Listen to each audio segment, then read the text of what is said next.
जय हिंद दोस्तों, Sandeep tricky math special YouTube channel में आप सभी का स्वागत है। बिहार पुलिस मद निषेध 2023 ये प्रैक्टिस सेट नंबर 122 है। इससे पहले प्रैक्टिस सेट नंबर 1 से लेकर 121 तक नहीं देखोगे तो इसके लिए प्लेलिस्ट बना दी है, वहाँ से जाकर आप सारी वीडियो एक एक करके देख सकते हैं। इसमें हम सामान्य ज्ञान का 40 महत्वपूर्ण प्रश्न देखेंगे, तो इस वीडियो को अंत तक देखिएगा। वीडियो स्टार्ट करते हैं और चलते हैं हम प्रश्न की तरफ। पहला प्रश्न है आपके सामने कि माउंट एवरेस्ट पर चढ़ने वाली प्रथम भारतीय महिला कौन है? संतोष यादव, डिम्पल यादव, सी है बछेंद्री पाल और डी है शिल्पा जैन। बताइए यहाँ पर एक नंबर प्रश्न का सही आंसर कौन सा है? माउंट एवरेस्ट पर चढ़ने वाली प्रथम भारतीय महिला कौन है? तो जो भी कैंडिडेट यहाँ पर ऑप्शन नंबर सी के साथ जा रहे हैं, बिछेंद्री पाल, बिल्कुल सही जवाब है। माउंट एवरेस्ट पर सेकेंड बार यानी दूसरी महिला कौन थी जो चढ़ी थी? तो संतोष यादव, और ये माउंट एवरेस्ट पर 2 बार चढ़ी है। चलिए नेक्स्ट यहाँ पर सेकेंड प्रश्न है आपके सामने, चांद पर उतरने वाला दूसरा व्यक्ति कौन है? ऑप्शन नंबर ए है नील आर्मस्ट्रांग, बी है एडविन एल्ड्रिन, सी है राकेश शर्मा और डी है कल्पना चावला। बताइए यहाँ पर सेकेंड प्रश्न का सही आंसर कौन सा है? तो जो भी कैंडिडेट यहाँ पर ऑप्शन नंबर बी के साथ जा रहे हैं, एडविन एल्ड्रिन, बिल्कुल सही जवाब है। देखिए प्रथम व्यक्ति कौन उतरा था? तो नील आर्मस्ट्रांग। कुल 3 व्यक्ति गए थे साथ में, एक नील आर्मस्ट्रांग थे, एक एडविन एल्ड्रिन थे, एक और व्यक्ति था। तो सबसे पहले उतरे थे वहाँ पर नील आर्मस्ट्रांग, सेकेंड टाइम में वो उतरे थे एडविन एल्ड्रिन, और एक व्यक्ति था जो कि वो अपने वाहन से नहीं उतरा, उसी में रह गया। तो इस प्रकार से याद रखिएगा सेकेंड टाइम। राकेश शर्मा ये प्रथम भारतीय व्यक्ति थे जो कि अंतरिक्ष यात्री थे, अंतरिक्ष में गए थे, और कल्पना चावला ये महिला थी प्रथम। नेक्स्ट क्वेश्चन देखते हैं। 3 नंबर प्रश्न है आपके सामने कि भारत का फ्लाइंग सिख किसे कहा जाता है? पीटी उषा को, मिल्खा सिंह को, हिमा दास को और ज्योति चौधरी को। बताइए 3 नंबर प्रश्न का सही आंसर कौन सा है? भारत का फ्लाइंग की सिख किसे कहा जाता है? तो जो भी कैंडिडेट यहाँ पर ऑप्शन नंबर बी के साथ जा रहे हैं, मिल्खा सिंह, बिल्कुल सही जवाब है। पीटी उषा को उड़न परी के नाम से जानते हैं और हिमा दास को हिंग एक्सप्रेस के नाम से जाना जाता है। चलिए नेक्स्ट यहाँ पर 4 नंबर प्रश्न है आपके सामने, नीति आयोग का पदेन अध्यक्ष कौन होता है? वित्त मंत्री, प्रधानमंत्री, राष्ट्रपति और लोकसभा के अध्यक्ष। बताइए 4 नंबर प्रश्न का सही आंसर कौन सा है? नीति आयोग का पदेन अध्यक्ष कौन होता है? तो जो भी कैंडिडेट यहाँ पर ऑप्शन नंबर बी के साथ जा रहे हैं, प्रधानमंत्री, बिल्कुल सही जवाब है। 5 नंबर प्रश्न है आपके सामने कि टाइफाइड किसके माध्यम से होता है? विषाणु के, जीवाणु के, प्रोटोजोआ और कवक। बताइए यहाँ पर 5 नंबर प्रश्न का सही आंसर कौन सा है? तो टाइफाइड जो बीमारी है वो दूषित जल तथा भोजन के सेवन करने से होता है और ये जीवाणु जनित रोग है। इसका राइट आंसर है ऑप्शन नंबर बी। सेशन आपको अच्छा लग रहा है तो वीडियो को लाइक अपने दोस्तों के पास शेयर कर दीजिए। अंकोरवाट का मंदिर विश्व का सबसे बड़ा मंदिर है जो कि अंकोरवाट का मंदिर है, जो कि कंबोडिया देश में है। इसे किसने बनवाया है? बताइए इसका 6 नंबर प्रश्न का सही आंसर कौन सा है? तो इसका राइट आंसर है ऑप्शन नंबर डी, सूर्यवर्मन द्वितीय। इसका राइट आंसर है ऑप्शन नंबर डी। नेक्स्ट यहाँ पर 7 नंबर प्रश्न है आपके सामने कि भारत एक्सप्रेस किन 2 देश के बीच परिचालित हो रही है?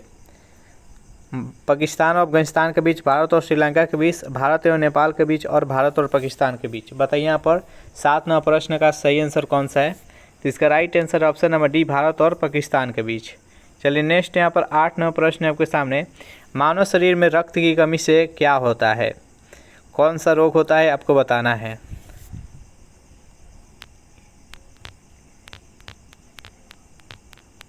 इनेमिया, सुजुनिकी, प्लेगरा और पीलिया। बताइए यहाँ पर 8 नंबर प्रश्न का सही आंसर कौन सा है? तो मानव शरीर में रक्त की कमी से इनेमिया रोग होता है। इसका राइट आंसर है ऑप्शन नंबर ए।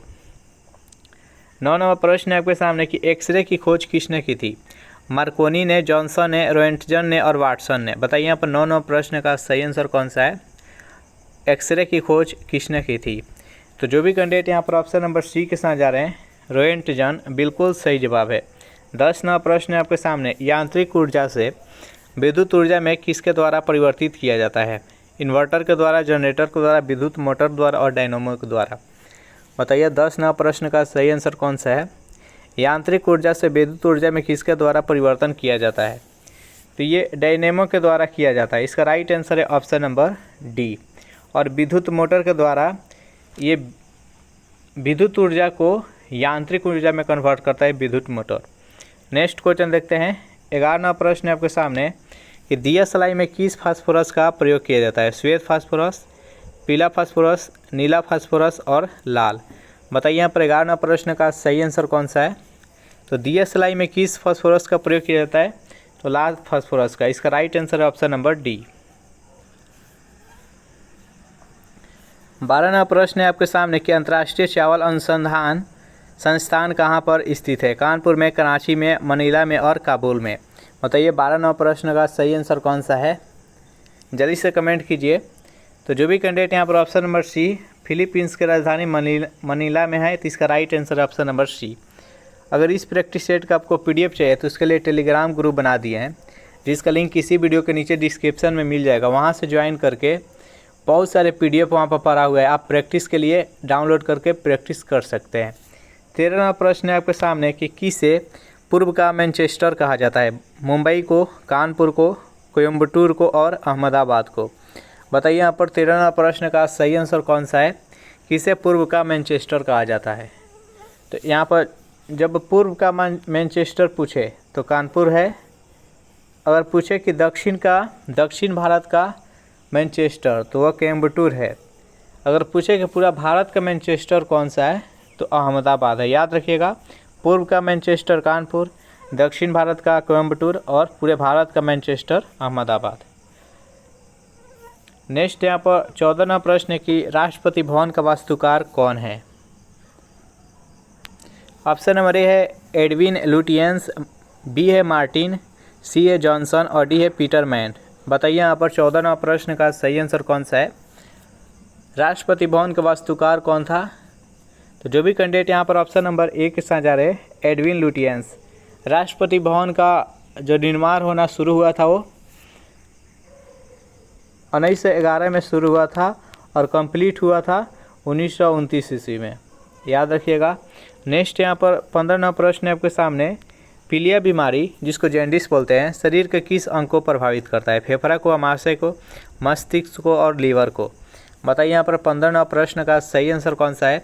पीलिया बीमारी शरीर के किस अंग को प्रभावित करता है? तो जो भी कैंडिडेट यहाँ पर ऑप्शन नंबर डी के साथ जा रहे हैं लीवर, बिल्कुल सही जवाब है। नेक्स्ट यहाँ पर 16वां प्रश्न है। टिहरी जल विद्युत परियोजना किस नदी पर बनाई गई है? रामगंगा, सरदा और भागीरथी। यहाँ पर अलकनंदा होगा। बताइए यहाँ पर 16वां प्रश्न का सही आंसर कौन सा है?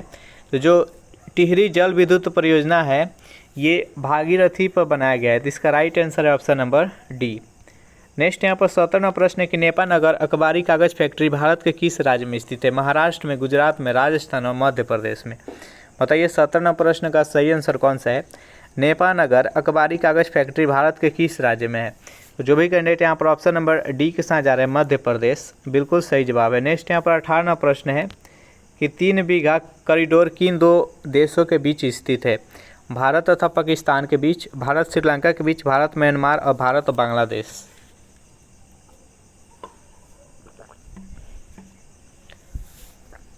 बताइए यहाँ पर 18वां प्रश्न का सही आंसर कौन सा होगा? 3 बीघा कॉरिडोर किन 2 देशों के बीच स्थित है?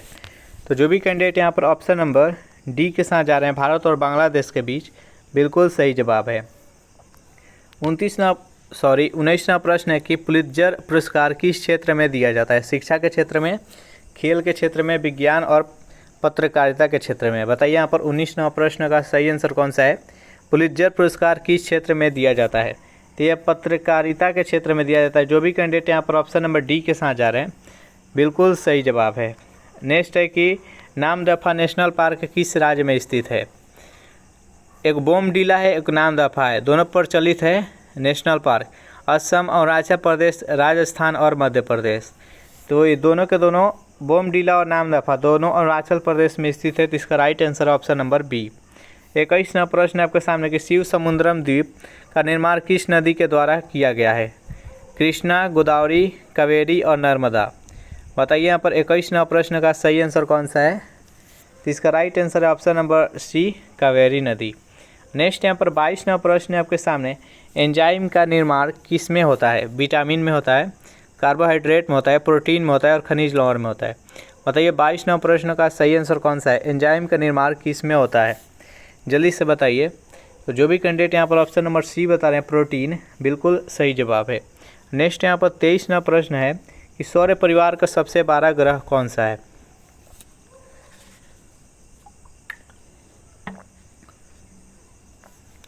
जल्दी से बताइए यहाँ पर 23वां प्रश्न का सही आंसर कौन सा है? तो सौर परिवार का सबसे बड़ा जो ग्रह है वो है बृहस्पति। इसके पास टोटल 92 उपग्रह है, याद रखिएगा, सबसे अधिक उपग्रह है बृहस्पति के पास। 24वां प्रश्न है आपकी वायुमंडल में ओजोन छिद्र किस स्थान पर हुई है? चारों ऑप्शन देख लीजिए, भूमध्य रेखा, आर्कटिक रेखा, अंटार्कटिका रेखा और कर्क रेखा। तो अंटार्कटिका रेखा पर हुआ है छिद्र, तो इसका right answer option number C. 25वां प्रश्न है कि राष्ट्रीय ध्वज में कुल कितनी तिलियां हैं? बेहद ही सिंपल प्रश्न है, टोटल 24 है, जिसका कलर होता है ब्लू। चलिए नेक्स्ट यहाँ पर 26वां प्रश्न है आपके सामने, पानीपत के प्रथम लड़ाई किन दो पक्षों के बीच में हुआ था? तो पानीपत का जो प्रथम युद्ध हुआ था वो 1526 ईस्वी में हुआ था, बाबर तथा इब्राहिम लोदी के बीच में। तो इसका राइट आंसर है ऑप्शन नंबर बी। चलिए नेक्स्ट क्वेश्चन देखते हैं। 27वां प्रश्न है आपके सामने कि आईने अकबरी के लेखक कौन है? बेहद इंपॉर्टेंट प्रश्न है, हमेशा ये एग्जाम में पूछा जाता है, पहले भी पूछा जा चुका है। आईने अकबरी के लेखक कौन है? सरहिंदी, अबुल फजल, फैजी और मुगल बाबर। बताइए 27वां प्रश्न का सही आंसर कौन सा है? तो जो भी कैंडिडेट यहाँ पर ऑप्शन नंबर बी के साथ जा रहे हैं, अबुल फजल, बिल्कुल सही जवाब है, ये अकबर के दरबार में थे। चलिए नेक्स्ट यहाँ पर 28वां प्रश्न है आपके सामने कि लोकहितवादी के नाम से किसे जाना जाता है? गोविंद रानाडे को, गोपाल हरि देशमुख को, सरदार पटेल को, बाल गंगाधर तिलक को। बताइए 28वां प्रश्न का सही आंसर कौन सा है? तो लोकहितवादी के नाम से किसे जाना जाता है? तो गोपाल हरि देशमुख को। इसका राइट आंसर है ऑप्शन नंबर बी। नेक्स्ट यहाँ पर 29वां प्रश्न है कि शरीर ऊर्जा का मुख्य स्रोत क्या है? शरीर में ऊर्जा का मुख्य स्रोत क्या है? वसा है, विटामिन है, प्रोटीन है, कार्बोहाइड्रेट है। बताइए 29वां प्रश्न का सही आंसर कौन सा होगा? तो शरीर में ऊर्जा का जो मुख्य स्रोत होता है वो कार्बोहाइड्रेट होता है। इसका राइट आंसर है ऑप्शन नंबर डी। जल्दी से कार्बोहाइड्रेट, जल्दी से एनर्जी प्राप्त करने के लिए हम ज़्यादातर केला खाते हैं। नेक्स्ट यहाँ पर 30वां प्रश्न है आपके सामने, बंगाल का प्रथम गवर्नर जनरल कौन था? Lord Carlisle, Warren Hastings, William Bentinck और डलहौजी। बताइए यहाँ पर 30वां प्रश्न का सही आंसर कौन सा है? तो देखिए भारत के बंगाल के जो प्रथम गवर्नर, खाली गवर्नर पूछे तो लॉर्ड कार्लाइल था, और गवर्नर जनरल यहाँ पर पूछा है तो वारेन हेस्टिंग्स था। इसका right answer option number B. Next यहाँ पर 31वां प्रश्न है कि बाबर की मृत्यु कहाँ पर हुई थी? काबुल में, दिल्ली में, आगरा में और अमृतसर में। बताइए 31वां प्रश्न के सही आंसर कौन सा है? तो जो बाबर का मृत्यु हुआ था ये चौगान खेलते हुए हुआ था, तो इसका राइट आंसर है ऑप्शन नंबर सी, आगरा में। बाबर का मृत्यु कहाँ पर हुआ था? तो आगरा में हुआ था, और शुरू में यहाँ आगरा में ही इनका दफनाया गया, लेकिन बाद में इनका मुकाबला जो बना वो काबुल में बना। इसका right answer option number C. Next यहाँ पर 32वां प्रश्न है कि भारत के प्रथम सूफी संत कौन है? ख्वाजा मोइनुद्दीन चिश्ती, शेख सलीम चिश्ती, करीम नवाज और बख्तियार काकी। बताइए यहाँ पर 32वां प्रश्न का सही आंसर कौन सा है? भारत के प्रथम सूफी संत कौन है? तो जो भी कैंडिडेट यहाँ पर ऑप्शन नंबर ए के साथ जा रहे हैं, ख्वाजा मोइनुद्दीन चिश्ती, बिल्कुल सही जवाब है। नेक्स्ट यहाँ पर प्रश्न है आपके सामने कि भारतीय राष्ट्रीय कांग्रेस के प्रथम अधिवेशन में कुल कितने सदस्यों ने सम्मेलन में भाग लिया था? 72, 78, 84 और 90। बताइए यहाँ पर 33वां प्रश्न का सही आंसर कौन सा है? तो टोटल कितना सदस्य भाग लिए थे? तो 72। इसका राइट आंसर है ऑप्शन नंबर ए। भारतीय राष्ट्रीय कांग्रेस के स्थापना कब हुआ था? तो 1885 में। किसने किया था? तो एओ ह्यूम ने। प्रथम अधिवेशन कहाँ पर हुआ था? तो बॉम्बे में हुआ था, गोकुल दास विद्यालय में, और इसके अध्यक्षता किसने की थी? तो बोमेश चंद्र बनर्जी ने। चलिए नेक्स्ट क्वेश्चन देखते हैं। 34वां प्रश्न है कि भारत में ऑपरेशन फ्लड कब शुरू हुई? 1970 में, 1980, 1990, 1995। बताइए यहाँ पर 34वां प्रश्न का सही आंसर कौन सा है? भारत में ऑपरेशन फ्लड कब शुरू की गई? तो 1970 ईस्वी में। इसका right answer option number A. Operation flood का संबंध किस क्षेत्र से है? बाढ़ से, दूध से, शिक्षा से और चिकित्सा से। जल्दी से बताइए 35वां प्रश्न का सही आंसर कौन सा है? तो ऑपरेशन फ्लड का संबंध दूध उत्पादन से है, तो इसका right answer option number B. Next यहाँ पर 36वां प्रश्न है आपके सामने कि श्वेत क्रांति के भारत में जन्मदाता कौन है?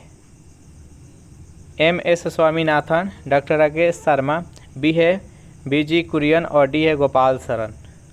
बताइए यहाँ पर 36वां प्रश्न का सही आंसर कौन सा है?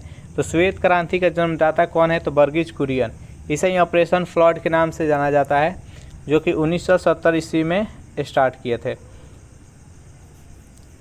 और हरित क्रांति S स्वामीनाथन। चलिए नेक्स्ट यहाँ पर 37वां प्रश्न है, अंतर्राष्ट्रीय तिथि रेखा किस महासागर से होकर गुजरती है?